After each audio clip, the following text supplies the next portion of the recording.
오늘 아침 함께 묵상하실 하나님의 말씀은 스가랴 9장 9절에서 17절까지입니다. 시온에 따라 크게 기뻐할지어다. 예루살렘에 따라 즐거이 부를지어다. 보라, 내 왕이 내게 임하시나니 그는 공의로우시며 구원을 베푸시며 겸손하시어서 나귀를 타시나니 나귀의 작은 것 곧 나귀 새끼니라.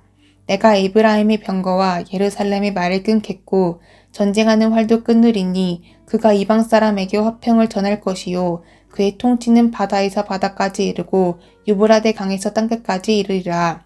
또 너로 말할진대 내 언약의 피로 말미암아 내가 내 갇힌 자들을 물 없는 구덩이에서 놓았나니 갇혀있으나 소망을 품은 자들아 너희는 요새로 돌아올지니라. 내가 오늘도 이르노라.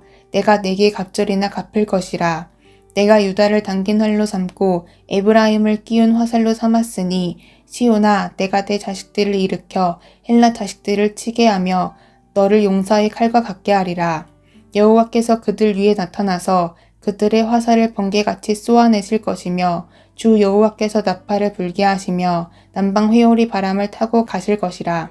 만군의 여호와께서 그들을 호위하시리니 그들의 원수를 삼키며 물맷돌을 밟을 것이며 그들이 피를 마시고 즐거이 부르기를 술 취한 것 같이 할 것인즉 피가 가득한 동이와 같고 피 묻은 제단 모퉁이와도 같을 것이라. 이 날에 그들의 하나님 여호와께서 그들을 자기 백성의 양떼같이 구원하시리니 그들이 왕관 보석같이 여호와의 땅에 빛나리로다. 그의 형통함과 그의 아름다움이 어찌 그리 큰지 곡식은 청년을 새 포도 두는 처녀를 강건케 하리라. 아멘.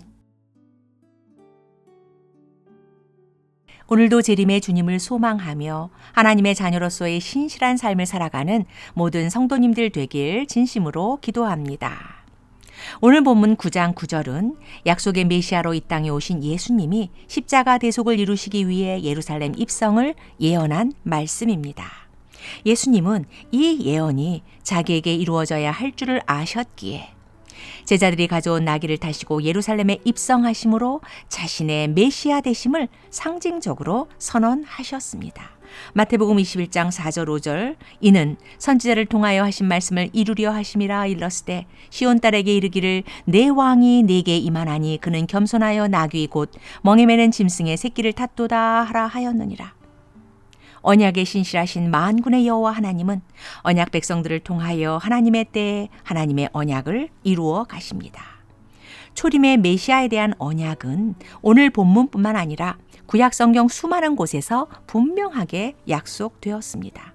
창세기 3장 15절에 메시아가 여자의 후손으로 오신다는 언약을 필두로 하나님은 기원전 2000년경 아브라함과의 언약을 통해 메시아로 인해 펼쳐질 온 인류를 향한 구원의 복을 창세기 12장에 약속하셨고 기원전 1000년경에는 다윗과의 언약을 통해 다윗의 후손으로 오실 메시아를 약속하셨습니다.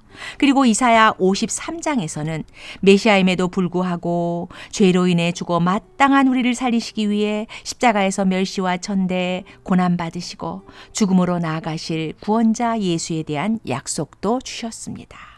그래서 하나님이 택하신 언약 백성 이스라엘은 오직 이 메시아 약속을 소망하며 언약에 신실하신 하나님만을 전적으로 신뢰하고 삶의 자리에서 하나님 말씀대로 순종의 삶을 살아가면 때를 따라 하나님의 손에 붙잡힌 언약 성취의 도구로 쓰임받게 될 것입니다. 그러나 언약 백성 이스라엘은 하나님께 불순종하고 급기야 우상을 섬기는 등 악한 행동을 일삼으며 악한 길로 치닫게 되자 하나님은 이사야, 예레미야, 호세아 등 많은 선지자들을 통해 심판에 대한 경고를 선포하심으로 돌이킬 기회를 주십니다. 그러나 귀가 있어도 듣지 못한 완악한 백성이라 언약 백성 이스라엘은 결국 멸망, 심판을 받게 됩니다.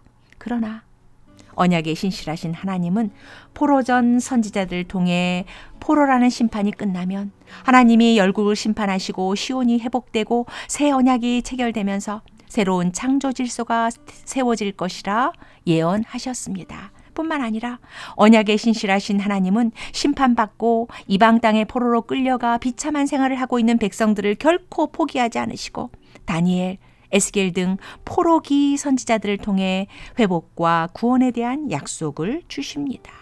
그리고 마침내 하나님의 때가 되어 모든 선지자들을 통해 선포된 하나님의 약속대로 언약 백성 이스라엘은 본토로 돌아오게 됩니다. 이제 이스라엘 백성들은 과거의 모든 불순종의 삶을 말끔히 청산하고 새로운 마음과 굳은 각오로 하나님의 언약을 붙잡고 묵묵히 인내하며 순종의 삶을 살아가면 됩니다. 그러면 언약 성취의 주관자이신 하나님이 하나님의 때가 되었을 때 언약을 이루어 가실 것입니다. 그러나 본토로 돌아왔음에도 불구하고 삶은 전혀 나아지지 않고 재건한 성전은 작고 초라하며 우리를 힘들게 하는 열방들은 여전히 잘 나가고 있으니 도대체 이것이 뭐냐?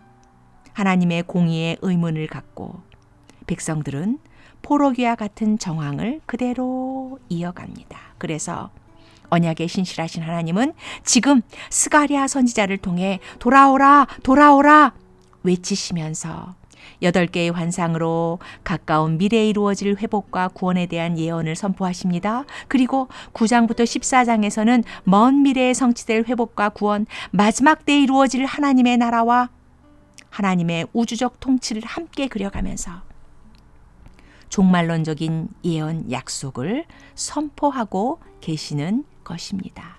그리고 그로부터 500여 년이라는 세상의 시간이 흘러 마침내 하나님의 언약 성취의 시간이 되었을 때, 즉 때가 되매 약속의 메시아가 이 땅에 오셨습니다. 그렇다면 신약시대의 성도들은 구약 성도들과는 달리 구약의 모든 약속대로 구세주로 이 땅에 오신 약속의 메시아를 환영하고 그를 따르며 순종적인 제자의 삶을 살았습니까?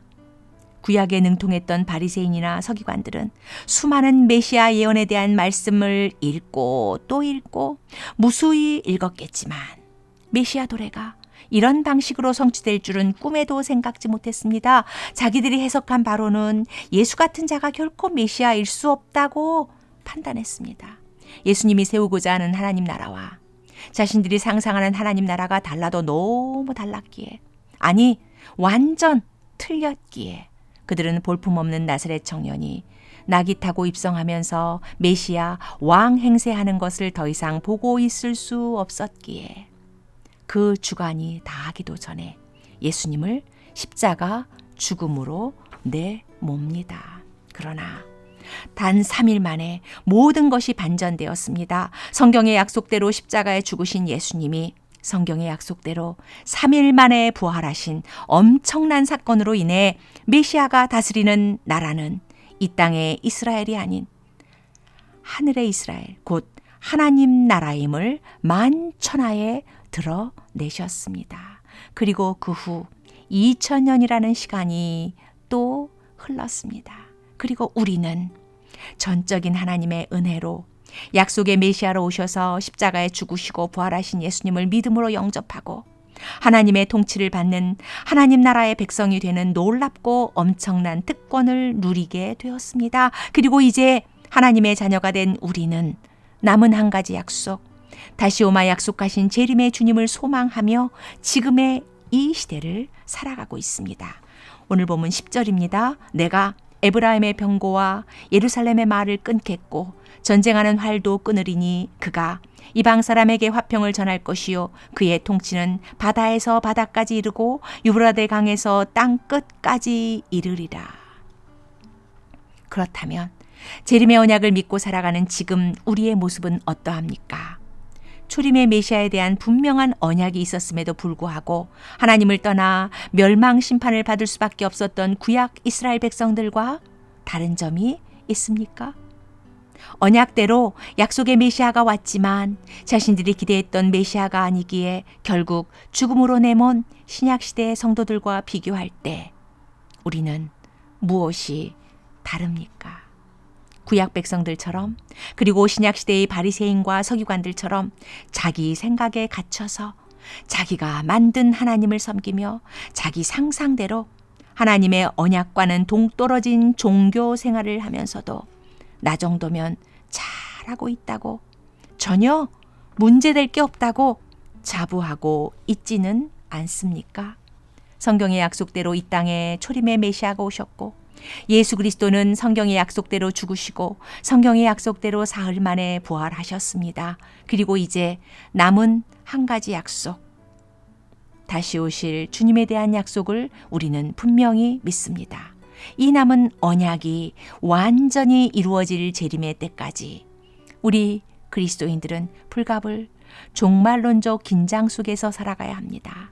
그래서 이 마지막 때를 살아가고 있는 우리 그리스도인들을 향해서도 언약에 신실하신 하나님은 지금도 동일하게 외치고 계십니다. 스가랴 1장 3절 4절입니다. 그러므로 너희는 내게로 돌아오라. 만군의 여호와의 말이니라. 너희 조상들을 본받지 말라. 옛적 선지자들이 그들에게 외쳐 이르되 만군의 여호와께서 이와 같이 말씀하시기를 너희가 악한 길, 악한 행위를 떠나서 돌아오라 하셨다 하나 그들이 듣지 아니하고 내게 귀를 기울이지 아니하였느니라. 여호와의 말이니라.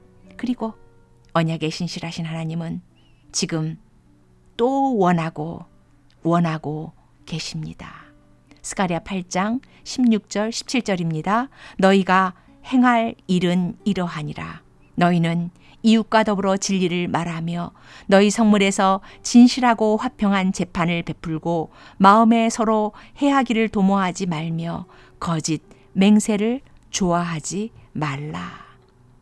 올해 상반기 양육훈련 바이블키 구약탐구 첫 시간에 왜 바이블키를 신청했는지 물었더니 남자 성도님 한 분이 이렇게 답하셨습니다. 종교 생활이 아닌 신앙 생활을 하고 싶어서 왔습니다. 약속의 메시아 우리 주 예수 그리스도는 참으로 무기력해 보였던 십자가를 통해 세상의 모든 무력을 무장 해제시키시고 이 땅에 참 평화를 선포하셨습니다. 힘을 내려놓음으로 오히려 상대방의 힘을 무력화시키는 것이 바로 하나님의 방법, 십자가의 능력이요 십자가의 길입니다. 겸손과 평화의 왕으로 이 땅에 오신 우리 주 예수 그리스도를 마음에 품고 주님 가신 십자가의 그 길을 따라가야만 악으로 가득한 이 급변하는 시대 속에서 악한 길과 악한 행위를 떠나 진실과 정의의 삶을 우리는 살아갈 수 있습니다. 언약에 신실하신 하나님을 전적으로 신뢰하고 다시 오실 주님을 소망하며 더 이상 종교 생활이 아닌 바른 신앙생활을 하는 서문의 모든 성도님들이 되기를 진심으로 소망합니다. 아멘.